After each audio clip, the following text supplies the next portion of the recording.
I crossed off your name so you don't come murder me, but you're probably already on your way. It's not what happened, dude. You know it, I know it. People who saw your video and comment knew it.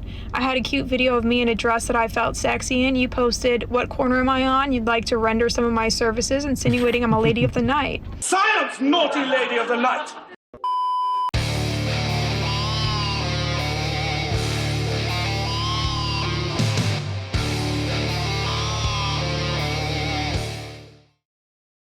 Yo, what is going on, guys? It is Taylor The Fiend back again with another response video. And guys, before we jump into today's episode, don't forget to subscribe on your way in, and don't forget to subscribe to our newest member of Fiend Gang, Detective Warg. His channel will be linked in the video description. But without further ado, let's jump into the rest of today's video.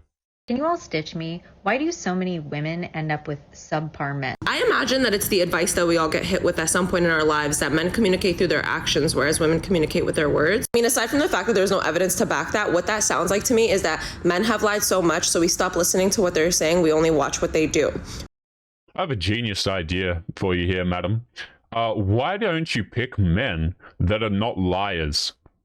You know, but of course that would require taking some accountability for the men that you choose to let into your life. And they're like, the women will always say crap like this: oh, I didn't know he was a liar, I didn't know he was a cheater, I didn't know he was going to screw me over. Every man that I encounter seems to treat me poorly. To be honest, that says more about you than it does about the man. And yes, men are out here and they'll treat women poorly from time to time, but you select the men that treat you like garbage. So I don't know, maybe you should have a look at yourself before you start blaming men for your own problems. So we built a new way of communication for them. Doesn't that sound so toxic already? But anyways, now think about the group that you're telling to focus on this other one's actions. It's the same group, women who have been done so dirty by society. We're told our body is not ours. We're told to settle for less constantly, and that we're asking for more if we literally ask for anything.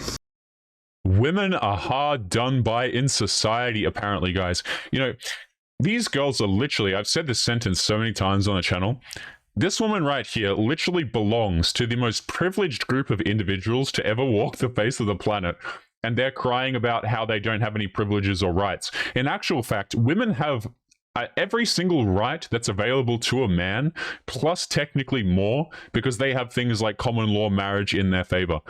Like, only these modern women can get on TikTok and say, oh, we've had it so hard, we've been oppressed, she says while she's recording from her iPhone in a first world country where there's like crap like welfare and all of this garbage. You know, it's just absolutely insane to me how we can arrive in a situation where men have literally sacrificed their lives, they've fought wars, they've defended their countries, they've conquered others, and we arrive in a position where modern women get on their iPhones and think that they're being oppressed. Okay, how about you get in the trenches?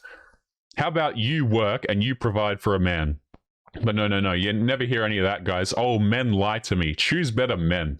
Now you're telling us to base this person's love on their actions, and then those actions end up being so subpar, but as women, we've wanted this love so much, and we told we're deserving of nothing, so we get this one little taste of it, this one little taste of action, and we're like, this is it. This man is the most chivalrous man in the entire fucking world. But yeah, put an asterisk there. It's only if he's attractive. If the man is attractive to you, whether that be fiscally, financially, whatever, fiscally, physically, etc., right? If the man is attractive to you, if he's appealing to you, more often than not it's physical, let's not kid ourselves here, then it's exciting, and then it's fantastic. So you only care about the chivalrous actions of men when they come from men you desire.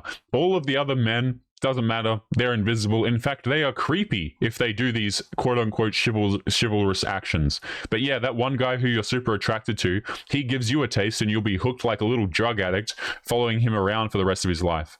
And then you complain about men as a whole. he's really just a subpar man like the rest of them. Like the rest of them. Interesting. So we're not going to remove that that video TikTok, are we? No. I mean, in a world that was built for men, why would I believe the dating advice would be for women? Built for men, huh? Okay, how about all of the plumbers? You know, how about we just unrig all of the plumbing for the female bathrooms everywhere, guys? How about we remove electricity for all of the women, and we let them do all of these tasks? I'm sorry, I can't even remember, guys. Like, I can't remember the last time I've seen a female plumber. Okay, a female electrician, a female carpenter. Actually, that's a lie. I think I've seen like one female carpenter. You know, But hey, you know, if the world has been built for men, I totally agree with her. In fact, let's remove all of the infrastructure for women and let's let them put it all up. I'm sure they'll be totally fine with that. God just keeps sending me clown after clown after clown. Like, Lord, if you want me to open a circus, just tell me. God is not sending you bad men. You are choosing the bad men. I don't know how many times I have to say this, but these women's lives, it's so ironic how their lives would improve if they took any level of accountability, but it'll just straight up never happen. After clown after clown. Like, Lord, if you want me to open a circus, just tell me. Like, imagine blaming God before you actually look at your own actions. After clown after clown. Like, Lord, if you want me to open a circus, just tell me. Ugh, I crossed off your name so you don't come murder me, but you're probably already on your way. It's not what happened, dude. You know it, I know it. People who saw your video and comment knew it. I had a cute video of me in a dress that I felt sexy in. You posted, "What corner am I on? You'd like to render some of my services," insinuating I'm a lady of the night.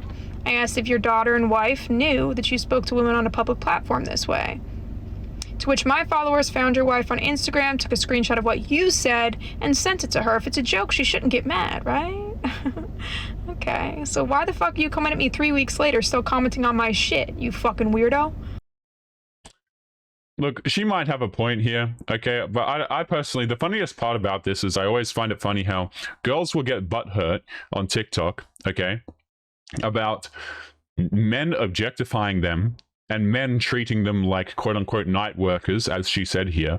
Maybe the solution, I know this is a radical idea, maybe if you don't want to be called a night worker, don't dress like a night worker.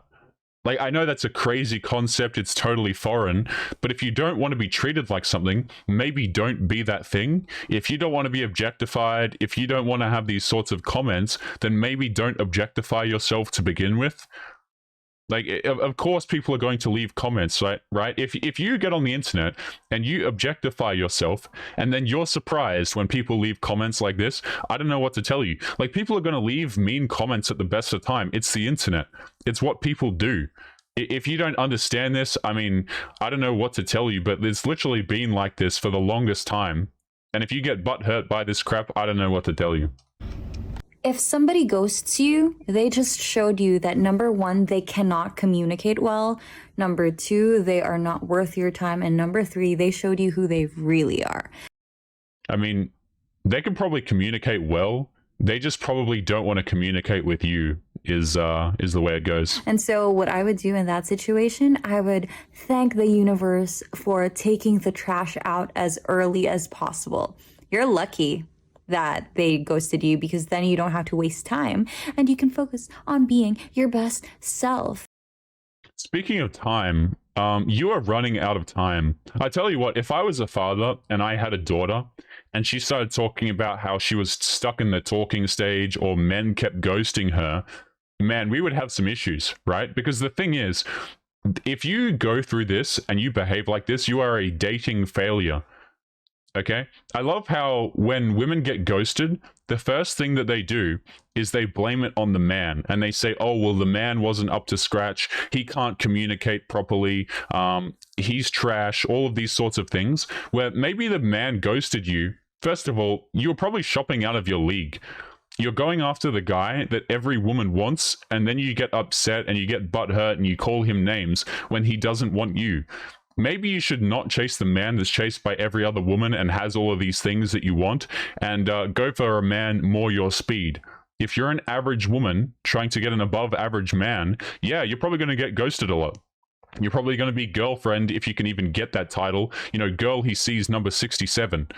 So, like, what would you even... I don't understand this logic. This is the kind of logic that will keep women single for a long period of time, and then they'll get to 29, 30, and they'll still be blaming men when they get ghosted. It's like, yeah, of course you are going to get ghosted. You're average. And you can spend that time and energy on somebody else who actually deserves you. Goodbye. Yo guys, it's Taylor here. Just want to say thank you if you made it to the end of today's episode. Before you go, remember to subscribe to our other Fiend Gang members. Their channels will be linked in the video description. Our newest member is Detective Warg, so make sure that you go and show him some love. He's putting out daily content for you guys. Also, one of the characters I use and also a lot of our thumbnail artwork is done by an artist called The Gecko Ninja. He's absolutely fantastic, and his socials are going to be linked in the video description as well if you want to commission him for some amazing art. Otherwise, take it easy, gents, and I will see you all in the next episode. Peace.